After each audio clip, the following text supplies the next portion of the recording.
Hello engineers, there's a recruitment update by ISRO NRSC. Let's see this detailed advertisement which was out on 10th of May. They have released the post for Scientist Engineer SC for different specialization.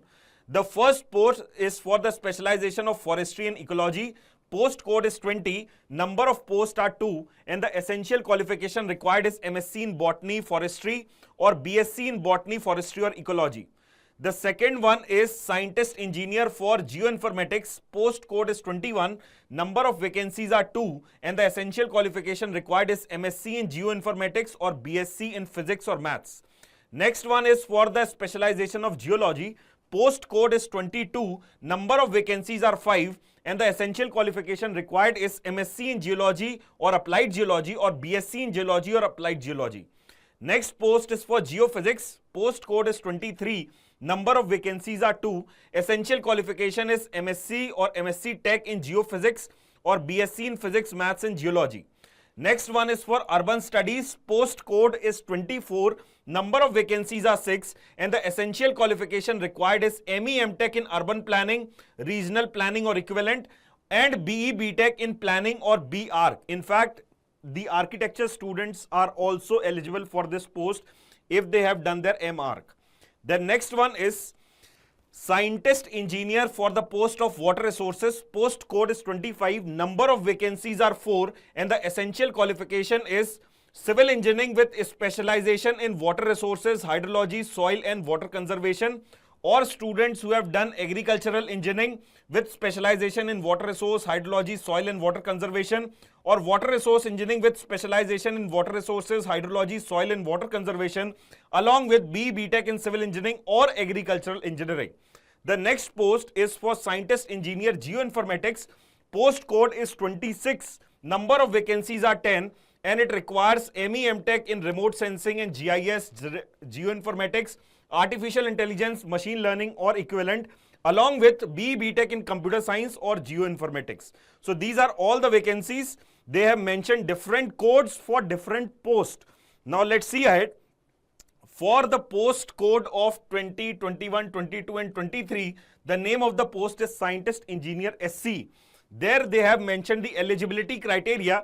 The candidate who will be applying through MSc or MTech, they should have a minimum aggregate of 65% or 6.84 CGPA on a scale of 10. The candidate who are applying for BSc, they should have minimum of 60% with 6.5 CGPA on a scale of 10.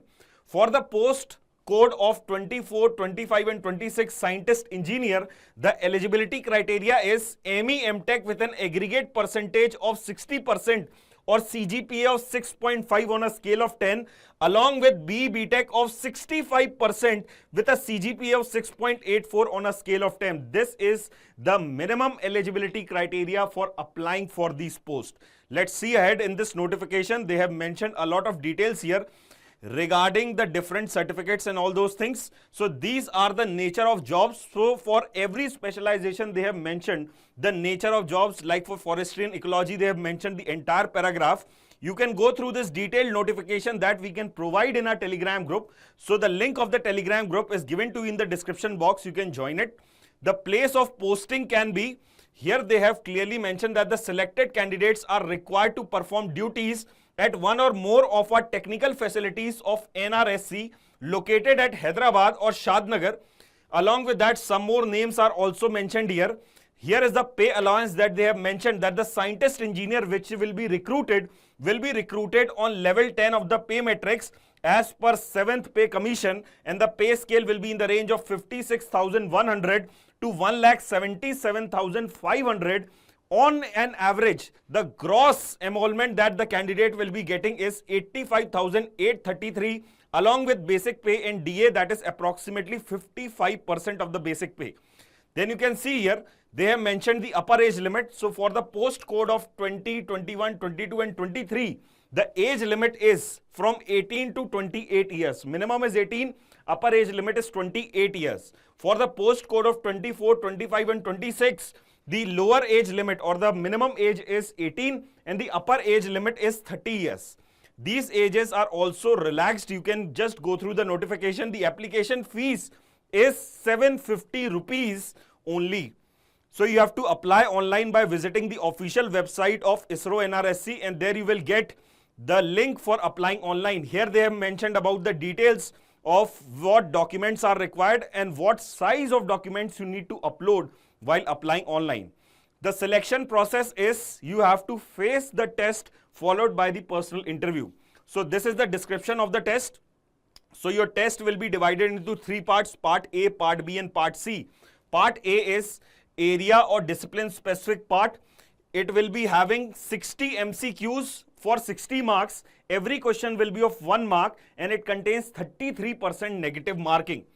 Then this is for MTech student. Those students who are applying through MSc, in this first part they will be having 80 MCQ for 80 marks, again 33% negative marking. The time for MTech is 75 minutes for attending part A, and for MSc student, time for attempting part A is 90 minutes.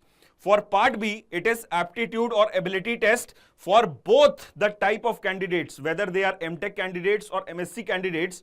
They have to face 15 questions in 30 minutes for 20 marks, right? Then for MTech students only, part 3 is also there, which is descriptive questions. They have to attend this in 30 minutes, and in this 20 marks of question will be asked, which makes this total as 100. For MSc student, there is no descriptive type of part C of the paper. After clearing this test, they have to face the interview. Now there is some minimum criteria that every selected candidate has to fulfill.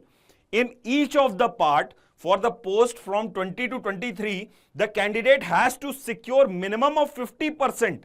And in the interview, minimum of 50 marks out of 100 they have to secure in order to get selected.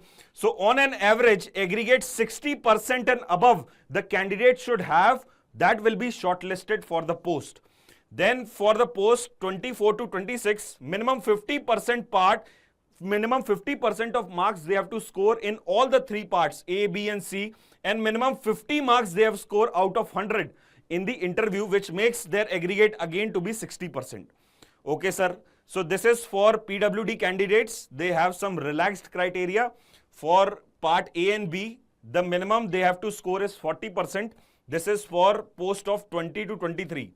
For the post of 24 to 26, they have to score minimum of 40% in part A, part B and part C, which makes their average aggregate of 50%. Okay, sir. These are the centers in which the exams will be conducted: Ahmedabad, Bangalore, Thiruvananthapuram, Mumbai, Nagpur, New Delhi, Jodhpur, Chennai, Hyderabad, Kolkata. So all these are the 10 centers in which the exams will be conducted, followed by the interview. All the things will be communicated through the mail. You have to apply online, visit the official website of ISRO NRSC, and there you will get the link for applying online, right? The important thing here is the registration already started from 10th of May. The last date for applying is 30th of May. This month, last 30th of May will be the deadline for applying online. This is a very important information for, especially for civil engineering students. So don't miss out this opportunity working with one of the fantastic organizations like ISRO. Do apply, and if you have liked this information, don't forget it to share with your friends, and do subscribe our channel for these kind of updates. Thank you for watching.